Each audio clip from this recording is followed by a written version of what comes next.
Hi, I'm Andy Wallace, Bugatti Officiel Pilot, and I'd like to show you what makes a Bugatti Chiron such an amazing machine. Everything about this car is extreme. Of course it's incredibly fast, so the first thing you need, massive brakes, massive power, 5,000 horsepower's worth of stopping ability together with the air brake. The chassis, incredibly stiff, comparable to an LMP1 racing car in fact. As we come round to the back, you can't help looking at the engine. A W16, 8 litres, 1,500 horsepower, 1,600 newton meters of torque, between 2 and 6,000 RPM. Unbelievable acceleration. Of course, none of that would be any good if you couldn't put the power onto the road. I still don't believe how this car can do it in first gear, full throttle, no wheel spin. It's unbelievable. To get 1,500 horsepower, we've got 4 very large turbochargers. The problem with large turbochargers, they take a while to spool up. So we've got a unique system here, a 2-stage system, whereby 2 of the turbos are actually closed off at low RPM. We force 8 cylinders on each side through only 2. This means that they spin up very quickly. You reach actually maximum boost with only 2 turbochargers. And then as the revs rise and we need more volume, we bring the other 2 in. You need 1,000 litres of air per second for combustion. Sounds crazy, doesn't it?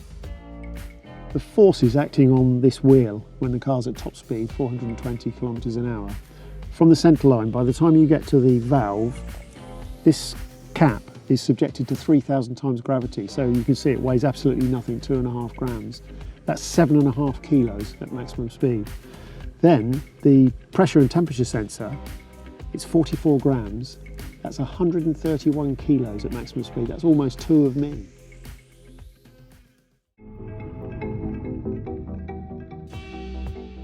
Despite the staggering performance of this car, you can see straight away it's not a stripped out kit car. Far from it. All the materials you see in the car, very, very high quality, authentic materials. There's plenty of space. It's comfortable. Now, although we don't have this center screen, in fact, all the information that you'd normally find there is still available.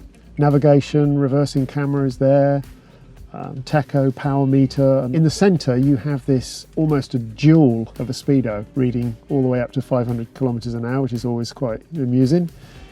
Now, from my years of racing, the last thing I want to do is jump into a car that's pretending to be a racing car with all the compromises that that comes with. So it's not noisy, it doesn't vibrate. We've got the double glazed windows, for example. It's got boot space. It's got cubby holes everywhere. It's got this fine sound system with diamonds in the speakers. So that's enough talking about the car. Let's go and see what it's really like to drive.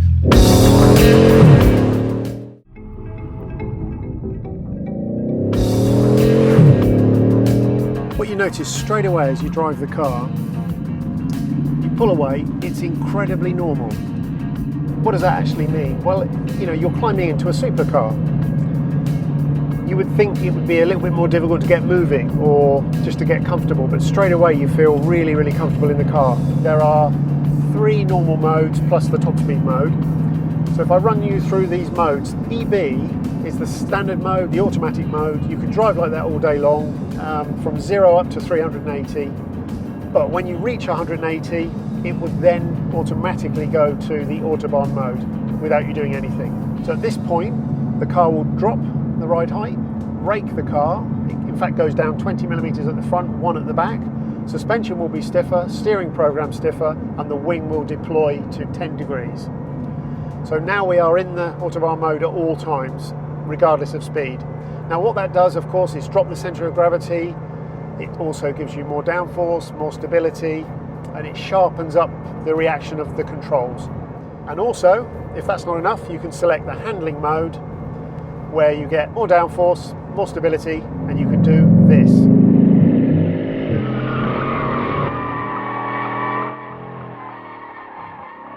And that is how you be a hooligan in a Chiron. So, to those of you who say, yes, but you could make it more powerful or you could make it faster. You can always make something more powerful or faster, of course you could.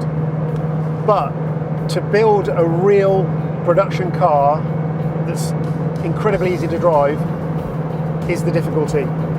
So what we've got here is an incredibly fast machine which does pretty much everything you expect of a car. It's a complete package, and that is the remarkable thing. Although these are normally the air conditioning controls and seat heaters, if you push the bottom button for 1 second, you can bring up other information which you can choose. It's quite interesting because whilst you're accelerating, you really should be looking where you're going, not looking at the speedo. And afterwards you can glance down and see what you actually did.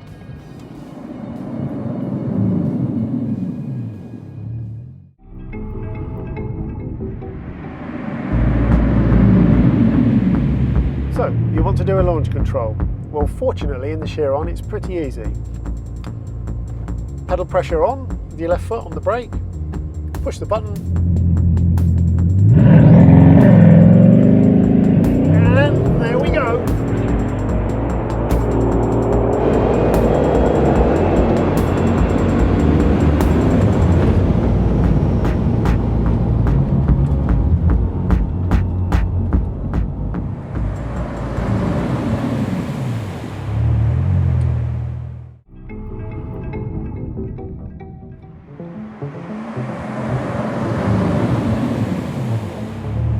So the final party piece of this car that we'll look at today is this, the speed key.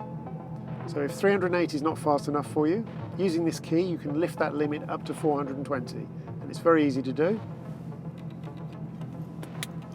Pop the key into the holder, turn the key. The car is now going through a checking system to make sure it's safe to go 420, and once it's happy, it's now done so it's written top speed on the dash. We're now free to do 420. And off we go.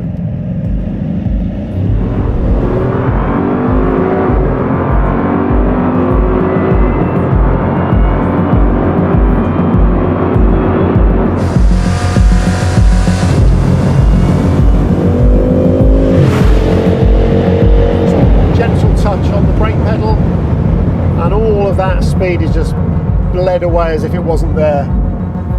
So that's 420 kilometers an hour, easy, stable, secure. I really hope you've enjoyed watching this. There's loads more fascinating things I could tell you about the Chiron, but maybe next time.